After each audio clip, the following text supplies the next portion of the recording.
पेट के थरिया में लोटा पूरा धो धा के लोग पीते थे और क्या कहते थे? चरणामृत। वो चरणों की गंदगी है कि चरणामृत है? चरणामृत नहीं, चरणों की गंदगी को हम पी जाते थे। हे कोना हो कोना सब छिड़क दो, सब पूरा घर शुद्ध हो जाएगा। इस झूठ की व्यवस्था में क्या मिलता है? घंटा, दूसरा मिलता है नीचता और तीसरा मिलता है चरणामृत। तो बाबा साहब अम्बेडकर ने अंग्रेजों से कहा तुम भारत छोड़ के जा ही रहे हो तो जाते जाते एक संविधान का निर्माण कर दो, नहीं तो तुम ऐसे ही चले गए तो भैंस चराएगा, गडरिया भेड़ चराएगा, धोबी कपड़ा धोएगा, चमार चमड़े का काम करेगा। तो 389 सदस्यों का चयन होता है और 26 जनवरी 1950 को भारत का संविधान लागू होता है। वो कहता है मानव मानव एक समान, फ्रीडम ऑफ व्यवसाय। यानी तुम पहले भैंस चराते थे, भेड़ चराते थे, चमड़े का काम करते थे, बर्तन बनाते थे, तुम चाहो तो छोड़ करके MP बनो, MLA बनो, टीचर बनो, डॉक्टर बनो।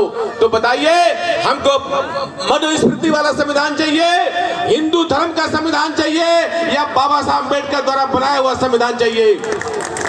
कितने लोग तैयार है? हाथ खड़ा करके बताइए। इसी संविधान से शादी करके आप अपने बच्चों की शादी कर लीजिए, गृह प्रवेश कर लीजिए, कोई मर गया संविधान शपथ पढ़ दीजिए, हो जाएगा। पंडित रात भर जगाता है, मंत्र संस्कृत पढ़ता है, अब पैसा हिंदी मांगता है। आपको धागा पहनाता क्या बोलता है? एन बंधु बलि राजा दान मंद्रो महाबला तेन तो हम प्रतिबद्ध में न रक्षे। माचल माचल, जिस धागे से आपके राजा दान बिन बाली को हम लोगों ने गुलाम बनाया, उसी धागे से हम आपको गुलाम बना रहे हैं।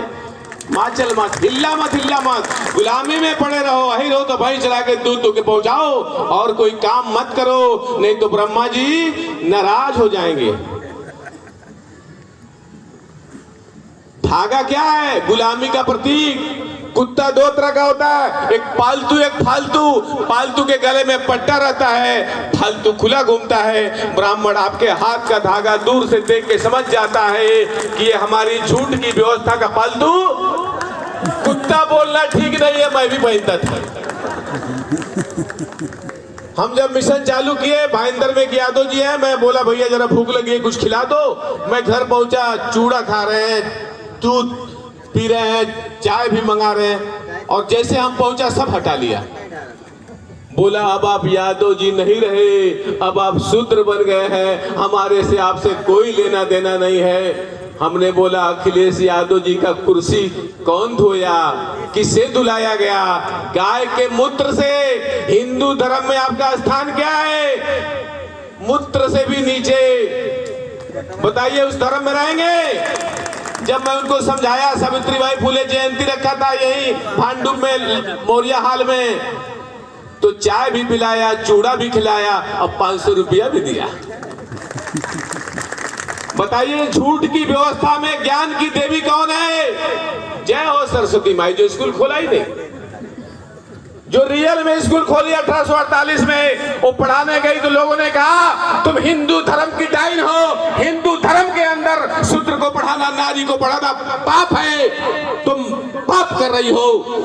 उसने बोला मैं पाप करूंगी, मुझे घर से निकाल दिया जाए। वो घर से निकल जाती है। उसके बाद महाराष्ट्र के लोगों को मालूम है, डग्गर मारते, डग्गर यानी पत्थर से मारते हैं। एक झोला में एक्स्ट्रा साड़ी लेके जाती है, लोग गोबर फेंकते हैं, साड़ी खराब हो जाती है, स्कूल में जाकर साड़ी बदलती है, उसके बाद जाकर के आज की महिलाएं पढ़ पाई हैं, लिख पाई हैं, उसके बाद बाबा साहब अम्बेडकर बन पाए हैं, उसके बाद भारत का संविधान बनता है। तो बताइए शिक्षा की देवी कौन हुई?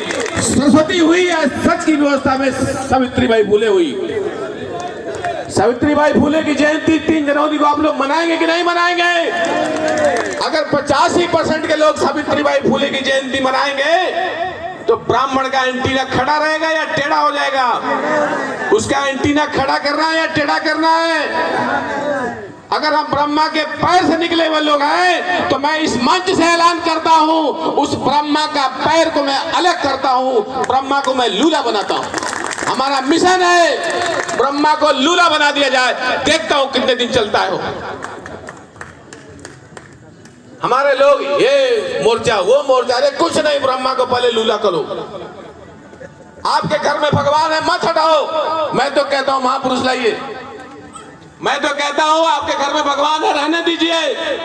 इस महापुरुष को घर में बगल में लगा दीजिए, दोनों भगवानों में झगड़ा होने दीजिए। जो भगवान असली रहेगा वो रह जाएगा, और नकली कितने लोग तैयार है एक कैलेंडर ले जाने के लिए?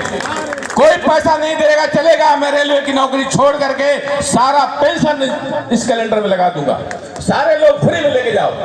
पैसा देना हो 20-50 कोई दाम नहीं है, 50-100 रुपया देंगे आप लोग। पूरे 100 करोड़